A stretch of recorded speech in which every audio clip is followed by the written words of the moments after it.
ప్రధాని మోదీతో భేటీ అయ్యారు సీఎం రేవంత్ రెడ్డి. ఢిల్లీలో ముఖ్యమంత్రి వెంట మంత్రి Sridhar Babu, CS Shantikumari, principal secretary Seshadri Naidu, DGP Jitender ఉన్నారు. ఎస్ఎల్బీసీ టన్నెల్ సహాయక కార్యక్రమాలను ప్రధానికి వివరించారు రేవంత్ రెడ్డి. హైదరాబాద్ మెట్రో విస్తరణ, మూసీ పునరుజ్జీవ ప్రాజెక్ట్, RRR, ఫీచర్ సిటీకి సహకారం అందించాలని ప్రధానిని కోరారు సీఎం రేవంత్ రెడ్డి. విభజన హామీలు, పెండింగ్ నిధులు సహా వివిధ రంగాల వారీగా పలు విజ్ఞాపనలు ప్రధానికి అందించారు సీఎం రేవంత్ రెడ్డి. ప్రధాని మోదీతో భేటీ అయ్యారు సీఎం రేవంత్ రెడ్డి. ఢిల్లీలో ముఖ్యమంత్రి వెంట మంత్రి Sridhar Babu, CS Shantikumari, principal secretary Seshadri Naidu, DGP Jitender ఉన్నారు. ఎస్ఎల్బీసీ టన్నెల్ సహాయక కార్యక్రమాలను ప్రధానికి వివరించారు రేవంత్ రెడ్డి.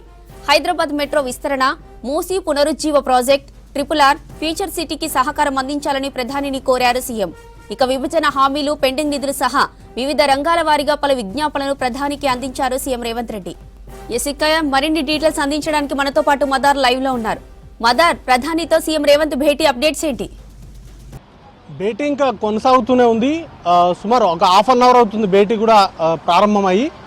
తెలంగాణకు సంబంధించి చాలా కీలక అంశాలు ఉన్నాయి. రాష్ట్ర ప్రభుత్వం అత్యంత ప్రతిష్టాత్మకంగా తీసుకున్నటువంటి 4-5 ప్రాజెక్టులకు సంబంధించి కేంద్ర ప్రభుత్వం నుంచి సహకారం అందించాల్సిందిగా ప్రధానితో భేటీ సందర్భంగా సీఎం రేవంత్ రెడ్డి విజ్ఞప్తి చేసినట్టుగా తెలుస్తోంది. ఈ భేటీలో సీఎం రేవంత్ రెడ్డితో పాటు మంత్రి దుద్దిల శ్రీధర్ బాబు, సిఎస్, అలాగే డీజీపీ వీరితో పాటు సీఎం ప్రిన్సిపల్ సెక్రటరీ కూడా హాజరయ్యారు.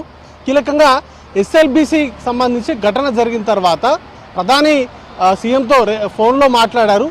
ఆ సహాయక కార్యక్రమాలకు సంబంధించినటువంటి వ్యవహారాలకు సంబంధించి ఇప్పటికే ఎన్డీఆర్ఎఫ్కి సంబంధించినటువంటి సిబ్బందిని కూడా కేంద్రం పంపించింది. అక్కడ జరుగుతున్నటువంటి సహాయక చర్యలపైన చర్చతో పాటు రాష్ట్రానికి సంబంధించిన పలు పెండింగ్ అంశాలు, చాలా వరకు విభజన చట్టంలో అనేక అంశాలు పెండింగ్లో ఉన్నాయి.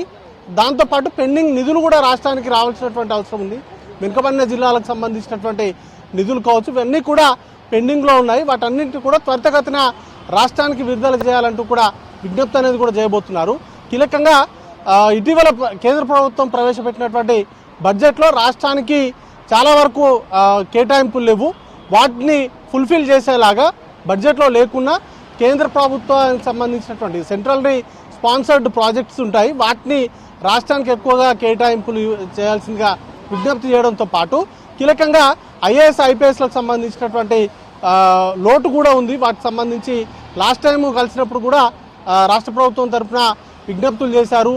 ఇటు డిఫెన్స్కి సంబంధించినటువంటి ల్యాండ్స్ కావచ్చు, లేకపోతే ఐఏఎం, వీటితో పాటు ITR వంటి ప్రాజెక్టులను రాష్ట్రానికి ఇచ్చినట్లయితే త్వరితగతిన హైదరాబాద్ అభివృద్ధితో పాటు ఇటు తెలంగాణ అభివృద్ధి కూడా సాధ్యమవుతుందంటూ కూడా లాస్ట్ టైం చాలా విజ్ఞప్తులు చేశారు. ఒక సుమారు 13-15 అంశాలకు సంబంధించి కీలకంగా ప్రధాని కలిసి విజ్ఞప్తులు అందజేశారు. వాటికి ఫాలోఅప్గా ఈ మీటింగ్ జరుగుతూ ఉంది. ముఖ్యంగా మూసీ సుందరీకరణకు చాలా ఎక్కువ బడ్జెట్ అనేది కూడా అవసరమయ్యేటువంటి అవకాశం ఉంది. ఇప్పటికే బీజేపీ పాలిత రాష్ట్రాల్లో గంగా ప్రాజెక్ట్ని క్లీన్ చేశారు. గుజరాత్లో సబర్మతి నదిని కూడా క్లీన్ చేసినటువంటి పరిస్థితి. కాబట్టి అట్లా తెలంగాణలో మూసీ నదిని పునర్జీవం చేయాలని కూడా రాష్ట్ర ప్రభుత్వం భావిస్తూ ఉంది. దానికి నిధులతో పాటు అనుమతులు కూడా అవసరం ఉంటుంది.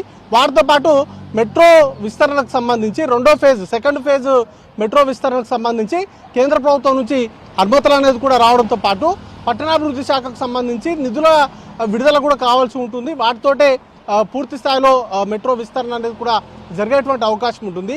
ఇక రీజనల్ రింగ్ రోడ్డుకు సంబంధించినటువంటి పనులను వేగవంతం చేయడంతో పాటు కొన్ని జాతీయ రహదారులు, ఇట్లాంటి చాలా అంశాలు ఉన్నాయి.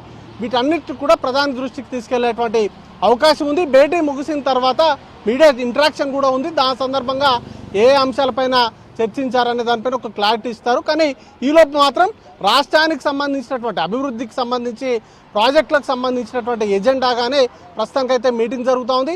ఎస్ఎల్బీసీకి సంబంధించినటువంటి సహాయక కార్యక్రమాలకు సంబంధించినటువంటి అంశాలతో పాటు ఇటు ఈ ప్రాజెక్టులకు సంబంధించి అనుమతులు ఇవ్వడంతో పాటు నిధులకు సమకూర్చాల్సిందిగా కేంద్ర ప్రభుత్వానికి సంబంధించినటువంటి సెంట్రల్ ఎయిడ్ ప్రాజెక్టుల ద్వారా రాష్ట్రానికి అవసరమైనటువంటి నిధులు ఇస్తే ఖచ్చితంగా సంక్షేమ పథకాల అమలు కావచ్చు, లేకపోతే రాష్ట్ర అభివృద్ధి కావచ్చు ఎంతో ఉపయోగపడుతుందనేటువంటి అంశాలను ప్రధాని దృష్టికి తీసుకెళ్లే అవకాశం ఉన్నట్టుగా సమాచారం ఉంది. జ్యోతి.